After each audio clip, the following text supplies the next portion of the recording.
Hello, everybody. Hello, everybody. Hello. We have with us again Judge Andrew Napolitano. And I want to be happy because everything else brings me down so low. So, very honored, privileged, and thankful to have Judge Andrew Napolitano on with us. And you got to go to Judging Freedom to watch the people he has on.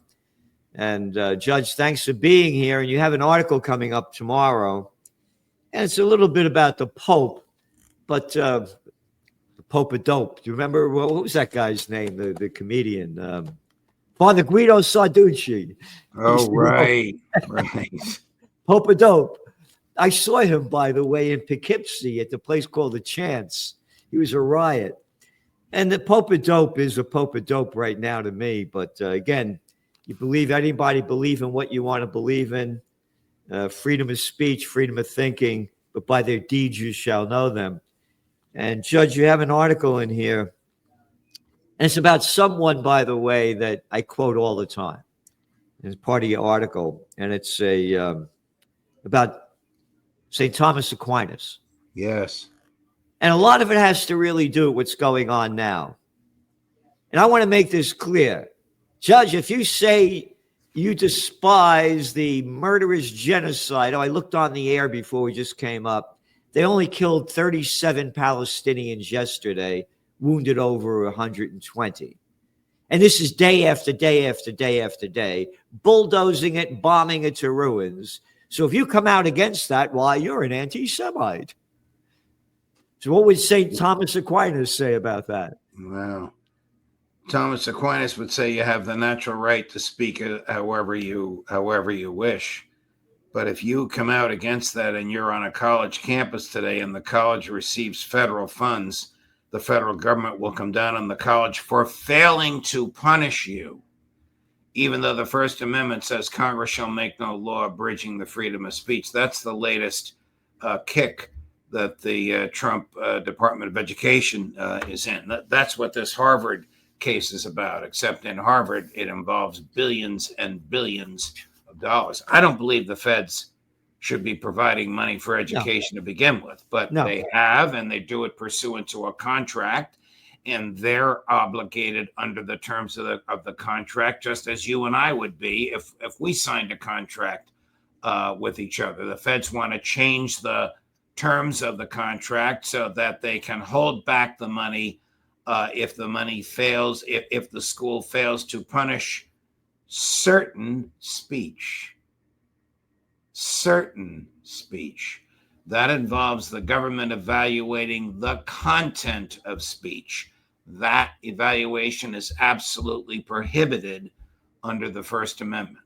The First Amendment says you can think what you wish and say what you think and publish what you say and associate with whomever you choose, without fear or favor or reprisal or reward or threat from the government. Again, just what you said too at the beginning. What the hell are we giving all this money to Harvard for and all these colleges? Who made up this crap? I mean, the Harvard is where the special people go. My name is Anthony Blinken. I went to Dalton. I went to Harvard. And we're giving them all this money. What a bunch of crap, stealing our taxpayer dough to give it to these very rich people who want more money. Well, very rich is actually an understatement. Harvard's endowment is over $50 billion. This dispute is over $2 billion, although the feds have given Harvard $9 billion in a year, but the dispute is over $2 billion. They give $9 billion a year? Yeah, they do. It's a lot of money. Now, much of it goes to legitimate, I'm not saying the feds should pay for this, but much of it goes to legitimate scientific research. And the argument is you're punishing the wrong people. You don't like the way the administration is run. These people that get the money have nothing to do with the administration. They're doctors in a lab a half a mile from here. But where in the Constitution is the federal government authorized to have anything to do with education, local, state, or federal? You can look as hard as you want. You won't find it. It's not there. It's not a federal issue. But the feds have spent a fortune on it. The Department of Education was kicked into high gear under that so-called conservative Republican George W. Bush. Oh, I'm laughing because I know what you're going to say about him, little daddy's boy. yep. Yep. And again, 90% of Americans swallow the crap spewing out of little Georgie Bush's mouth. We're going to get that guy Osama bin Laden dead or alive. And we go into Afghan, the longest war in American history. Yeah. Killed what? Hundreds of thousands of people, cost us trillions of dollars. Another losing war by losers. And that's who's running the country. A bunch of losers. And not only the United States. Doesn't matter which party's in power. Our friend Tom Woods said it best. No matter who you vote for president, you get John McCain. They all have the same attitude. Trump is continuing to fund two wars. One is an absolute loser against Russia, and the other is some of the worst genocide the world has ever seen. Yeah. Oh, don't forget bombs away over Yemen. I mean, this Yemen thing is absurd. I understand that Hegseth is under a lot of criticism for mismanagement and for failing to safeguard secrets. But when he says we've gone long, deep, and been successful in Yemen, he doesn't know what he's talking about. Pepe Escobar, our mutual friend, was there when the bombs came down. They attacked residential neighborhoods. That signal leak that they were all boasting about was the destruction of an apartment building because a guy was in there visiting his girlfriend. That's called a war crime. Again, they're bombing them almost every day now. It just keeps going on. Correct. And this is very important, Judge. Again, I do podcasts, twice a week about the Trends Journal.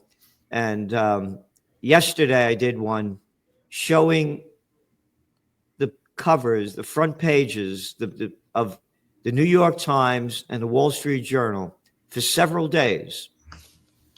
Not one article, that's the business section. That's a stupid thing. But anyway, not one article about, just to show you that big picture, that's called the business section. They don't have journalism anymore, so they put these big pictures in. But not one article in the New York Times or the Wall Street Journal about the genocide being committed by the United States support of Israel. Not one article. Not one article showing these little kids with their arms blown off, the buildings blown to pieces. Nothing in the media. But going back to your article, it's very important about this, about St. Thomas Aquinas, about what he talks about. He said, Aquinas taught that all rational adults can discover the truth by the exercise of free will. And the exercise requires rational thinking. At a time he taught this, it was radical, as other scholars taught that forces outside of us drew us to discover truths. So, if you like chocolate ice cream, did you choose the chocolate or did the chocolate choose you? I know that sounds like a silly question today, but before Aquinas, people believed the chocolate chose you. After Aquinas and his demonstration of the existence of free will, we recognize that we chose the chocolate. But free will is meaningless if the government interferes. So a government that is minimal, a government that respects free will, allows you to discern right from wrong, good from bad, chocolate from vanilla, whatever the case may be. The theory of natural rights, extrapolated from Aquinas, teaches that our rights are permanent claims against the whole world that no one, not even government, can take away. Today, we allow government to take our property, privacy, and free speech from us all the time, you write.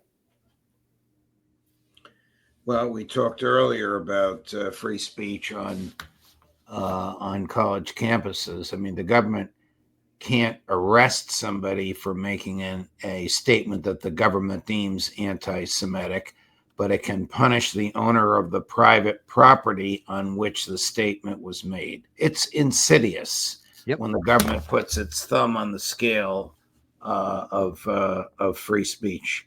So if you say I'm in favor of a Palestinian state, a statement that is a true reflection of the public policy of the United States of America since 1948. The Trump administration wants to deem that as an anti-Semitic statement. And depending upon who you are you a citizen or not, and where you are you on public property, private property, or private property that receives money from the feds, the owner of the property can be punished if he fails to punish you. Yeah, I mean, again, this article would come out tomorrow. Aquinas knew that the government is a negation of liberty. And he said that way back then, and it's right in front of us. And, people say to me sometimes, Salenti, you get so angry, and we don't like your language, grow up. Here's what Thomas Aquinas said. He who is not angry when there is just cause for anger is immoral. Why? Because anger looks to the good of justice.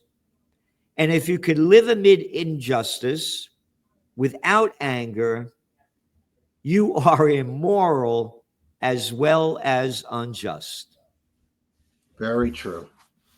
Where is the anger of the people of the slaughter of these innocent Palestinians day after day after day after day? Where was the late Pope's anger over this? Where have religious leaders been? Yeah. Oh, he said he didn't like it, right? And it's something like that. By the way, this is the Pope thing. Here, this is the New York Times after the Pope died. Look at these. Look at this coverage. Groundbreaking Pope reshaped the church. What groundbreaking? I mean, the cat was really heavy. Maybe if he fell down, he'd break some ground. I wonder why he died, eating all that stuff and junk. But anyway, look at this coverage of this guy. What did he reshape the church?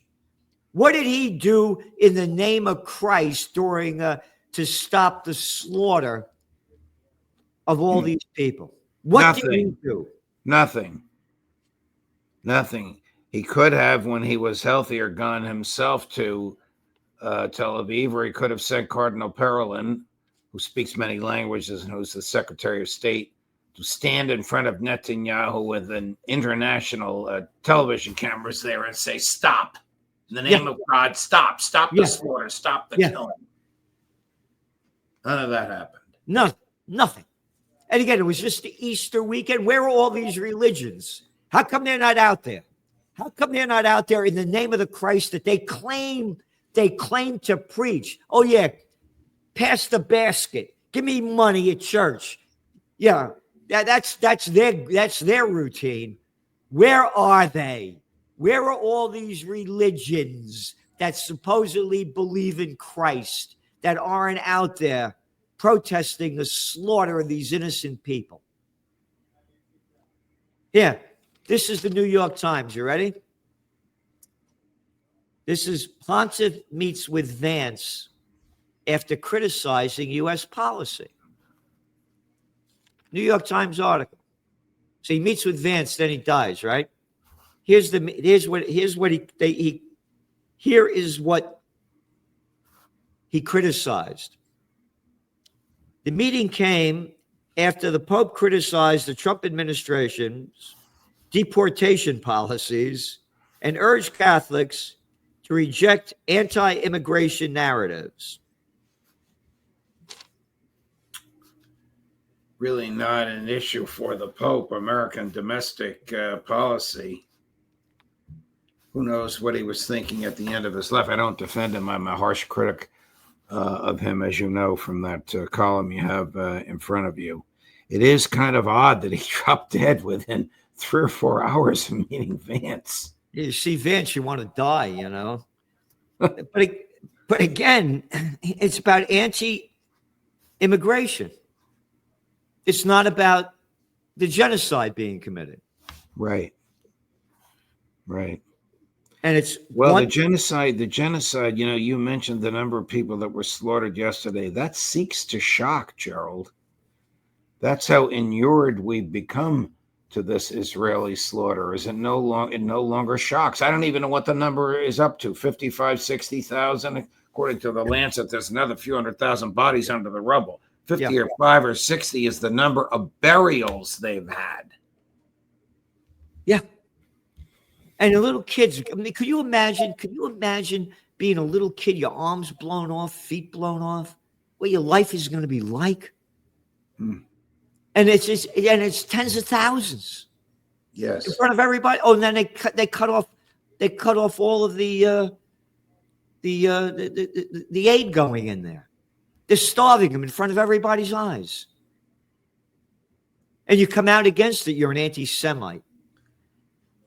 So, Judge, who else you have coming on your show? Well, I have our dear friend Phil Giraldi today, and our other friend Max Blumenthal. A reporter had the temerity to challenge the spokesperson. Max wasn't there, but he's going to analyze it. To challenge the spokesperson for the Israeli Foreign Ministry. Why does Israel have atomic weapons? Why and Iran can't? And of course, she wouldn't answer the question, and she kept obfuscating, and the reporter kept going at her. So that's what Max and I are going to talk about. And Phil brings a very sad subject: the suppression of Christianity in its birthplace. Yeah. How the Netanyahu government is making life more and more difficult and miserable for Roman Catholics in Israel. It's so sad. I mean, this is, again, going back to the Iranian thing, as you well know, I believe this whole thing about this negotiation thing is a setup for the United States and Israel to go to war against Iran. They're going to say Iran. Wait a minute. How about just yesterday, the United States put more sanctions on Iran? Oh, God. To cut off more of their oil supply or sales? Oh, you're in negotiations, and now you just put more sanctions on them? They're going to say that Iran refuses to negotiate with America, and we have to watch out because of their nuclear capability, and we have to stop this. They're setting this thing up as a front, as I see it. There's not going to be any negotiations. It's a sideshow. Because what did they say about a week ago, that Trump stopped Netanyahu from bombing Iran? Remember that one? Yeah. So anyway, this is terrible what's going on. And if the people don't unite for peace, again, how sad it was to me to see an Easter and no religions coming out in the Christ that they believe in, calling for peace on earth, goodwill to all. Anyway. That's where we are today, my friend. You and I have to keep pounding away at this. I love the comments people send you about the two of us together. Two paisanos. Right. Judge, thank you for all that you do. And everybody remember, go to Judging Freedom. The people that he has on, what they talk about, you're not going to find anywhere else. Thanks for being here, Judge. Thank you, Gerald. All the best, my friend.